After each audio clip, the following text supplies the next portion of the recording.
Calling all World Cup fans. Whether you call it soccer or football, the fact remains that it is the largest sport in the world, with over 3.5 billion fans. During football season, there are matches and tournaments taking place every week, whether you're watching the Premier League, La Liga, Bundesliga, you name it. However, one of the most exciting events for a soccer fan is the World Cup, where national teams come together to compete for the title, trophy, and prize money. These are the most bizarre World Cup moments.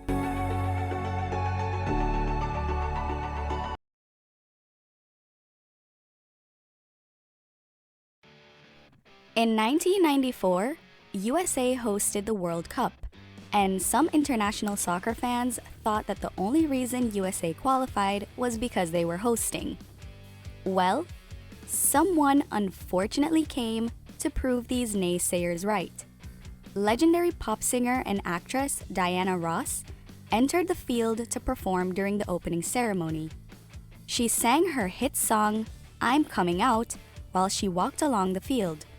The stands were filled with excited spectators.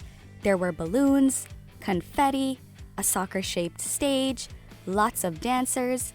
Everything was going as planned. Diana raced down the field, and the moment arrived when she had to take the penalty kick. This was a crucial part of her performance, so it had to be done with care and precision. She lined up the penalty, took a stutter step like the pros do, approached the ball, backpedaled for dramatic effect, and took another stutter step, and finally, kicked the ball. Unfortunately, all those theatrics didn't make a difference because she ended up kicking the ball so far to the left that it completely missed the goal. The goal was designed to split in two after she kicked it, so it ended up looking super awkward, but she didn't care. She just ran right through the goal and kept performing like nothing happened. This was clearly a day of bad luck for the Americans, because just a few minutes before this incident, popular personality Oprah Winfrey had fallen off stage after introducing Diana Ross. Oprah says she fell into a big hole where she got scars on her legs and ended up bleeding. Talk about an eventful and unforgettable opening ceremony.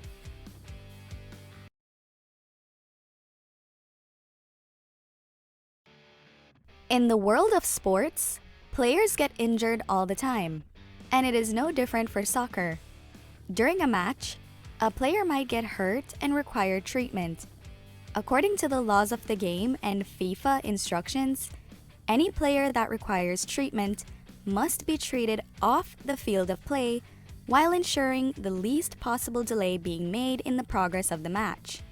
One year at the World Cup, something happened on the field that resulted in the match being seriously delayed, and you'll never guess what it was. During the 1930 World Cup, a member of USA's team went down injured. While the player was lying on the pitch, squirming around in pain, the team's designated physiotherapist was called on to assess the situation.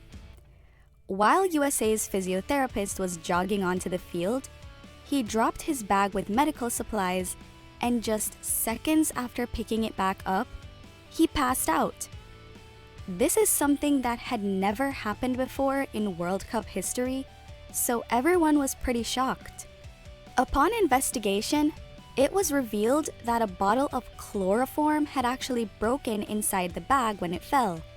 Sadly, USA's physiotherapist inhaled the fumes from the chloroform, and it caused him to pass out. I wonder if they called another physiotherapist to check out the physiotherapist that fainted.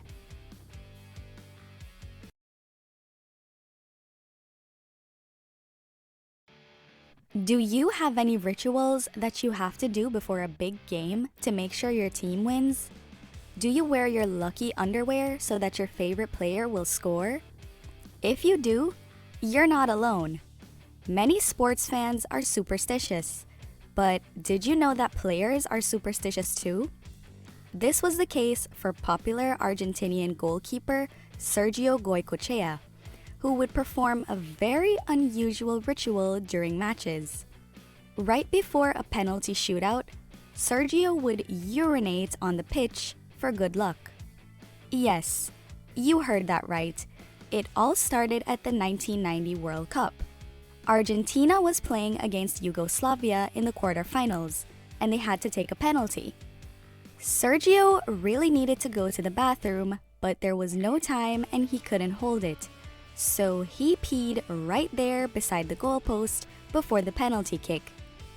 When the penalty kick was successful, he began to think that him relieving himself was the good luck charm they needed. Because of this, he decided to do it again during the semifinals against Italy. And guess what? It worked!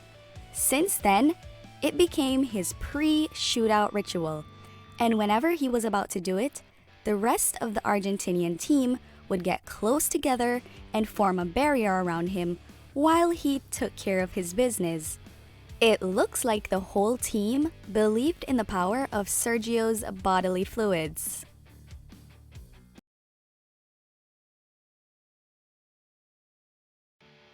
Of course, we can't talk about crazy World Cup moments without mentioning the bite. Popular Uruguay forward Luis Suarez is known for taking drastic measures when things don't go as planned on the field. During the 2014 World Cup, Uruguay was playing against Italy, and Luis bit Italian player Giorgio Chiellini on the shoulder. We're not entirely sure if Luis was upset that the referee had given a free kick to Italy, or if he thought he saw them commit an infraction. But what we do know is that he was upset and looking to get back at someone. Interestingly, this was the third time in his career that he had bitten another player. In 2010, he bit Otman Bakal on the shoulder during a match in Holland. And in 2013, he bit Branislav Ivanovic on the arm. It looks like he doesn't just love the taste of success, but shoulders and arms too.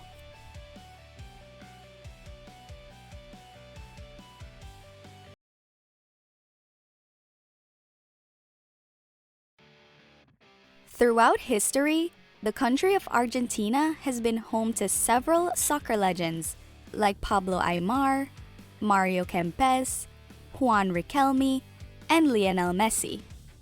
Each of these players has experienced iconic moments in their careers. However, one Argentinian player in particular created a moment that has become one of the most well-known throughout the history of the sport. At the 1986 World Cup in Mexico, Argentina was playing against England. The second half had started, and neither of the teams had scored yet. However, this was about to change. 6 minutes into the second half, Argentinian player Diego Maradona scored a goal that was considered to be the goal of the century. But that opinion changed shortly after when people realized how he scored the goal. He used his hand. Yes, the ball was in the air headed towards Diego when he used his left hand to punch the ball straight past the goalkeeper. This is known as a handball or handling the ball, and it is not allowed in football. As soon as he did this, Diego started celebrating, and the referee awarded the goal even though the English players were insistent that they saw the handball. Sadly, their complaining had no effect because the referee did not remove the goal he gave to Argentina. After the match, Diego did an interview where they asked him how he scored that goal. In an attempt to be clever and coy, he told them that it was partly because of his head and partly because of the hand of God. He tried to convince people that he used his head to get the ball into the goal, even though several people witnessed him handling the ball. It was pretty easy for him to get away with it because there was no video assistant referee back then. If he tried that today, I guarantee it would end much differently.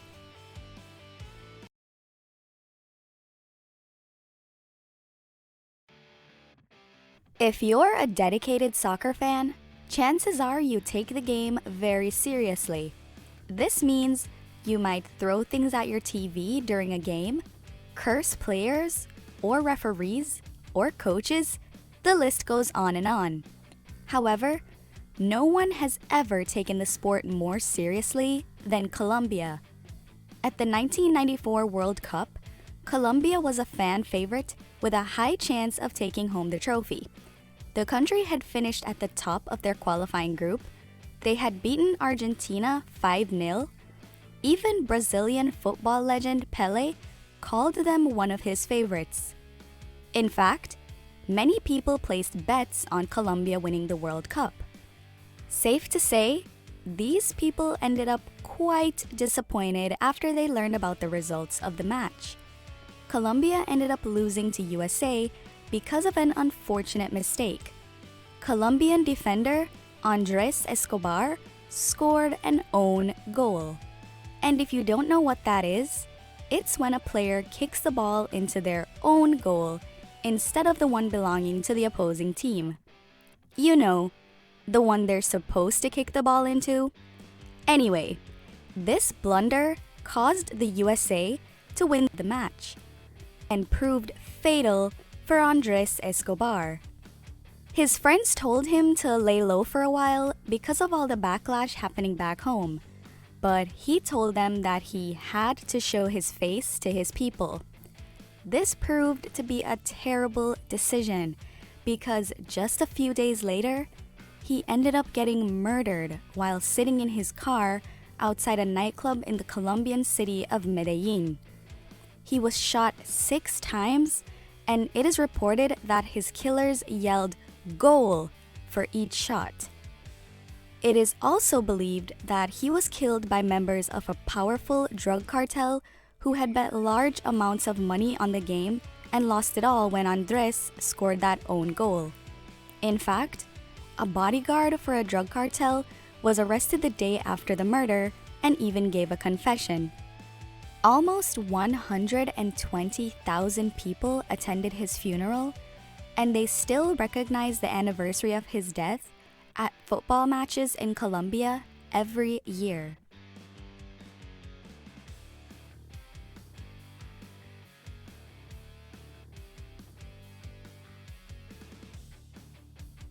Do you have a favorite World Cup moment? Let us know in the comments below. If you made it to the end of this video, that can only mean one thing. You are seriously into some weird-ish. So go ahead and press that like button, and don't forget to subscribe to our channel for more weird content just like this.